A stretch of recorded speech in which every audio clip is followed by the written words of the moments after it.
ഒടുവിൽ സംസ്ഥാന സർക്കാർ വഞ്ചിച്ചുവെന്ന് വ്യക്തമായി പറഞ്ഞുകൊണ്ട് സിദ്ധാർത്ഥിന്റെ കുടുംബം രംഗത്ത് വന്നിരിക്കുകയാണ്. സർക്കാർ വഞ്ചിച്ചു, വിദ്യാർത്ഥികൾക്കെതിരായ നടപടി റദ്ദാക്കി, വൻ കളിയെന്ന കുടുംബം ആരോപിച്ചിരിക്കുകയാണ്. വയനാട് പൂക്കോട് വെറ്റിനറി കോളേജ് വിദ്യാർത്ഥി സിദ്ധാർത്ഥിനെതിരായ റാഗിംഗിൽ നടപടി നേരിട്ട 33 വിദ്യാർത്ഥികൾക്കെതിരായ നടപടി റദ്ദാക്കിയതിനെതിരെ സിദ്ധാർത്ഥന്റെ പിതാവ് രംഗത്ത്. വിദ്യാർത്ഥികൾക്കെതിരായ നടപടി റദ്ദാക്കൽ പ്രതീക്ഷിച്ചതെന്ന് ജയപ്രകാശ് പ്രമുഖ മാധ്യമങ്ങളിലൂടെ വ്യക്തമാക്കിയിരിക്കുകയാണ്.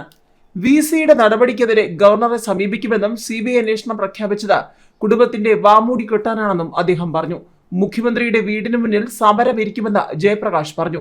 പ്രതികളെ രക്ഷിക്കാൻ വൻ കളി നടക്കുന്നതായി സിദ്ധാർത്ഥിന്റെ അമ്മ ഷീബയും വ്യക്തമാക്കിയിരിക്കുകയാണ്. 2 ദിവസത്തിനകം മുഖ്യമന്ത്രിയുടെ വീട്ടിൽ സമരമിരിക്കുമെന്നും ഷീബ പറഞ്ഞിരിക്കുകയാണ്.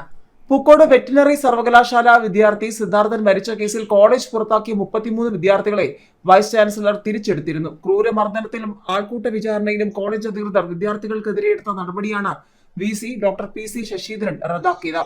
നിയമോപദേശം തേടാതെയാണ് പുതുതായി ചുമതലയേറ്റ VC-യുടെ നടപടി. സർവകലാശാലയിലെ ഉന്നത ഉദ്യോഗസ്ഥരിൽ ഒരാളുടെ സ്വന്തക്കാരെ സംരക്ഷിക്കാനാണ് ധൃതി പിടിച്ചുള്ള തീരുമാനമെന്നാണ് ആരോപണം. സർവകലാശാലയുടെ ലോ ഓഫീസറിൽ നിന്ന് നിയമോപദേശം തേടിയ ശേഷമേ ആന്റി റാഗിംഗ് കമ്മിറ്റിയുടെ നടപടി VC-ക്ക് റദ്ദാക്കാനാകൂ.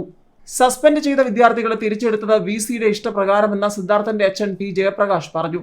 VC-ക്കെതിരെ ഗവർണർക്ക് പരാതി നൽകും.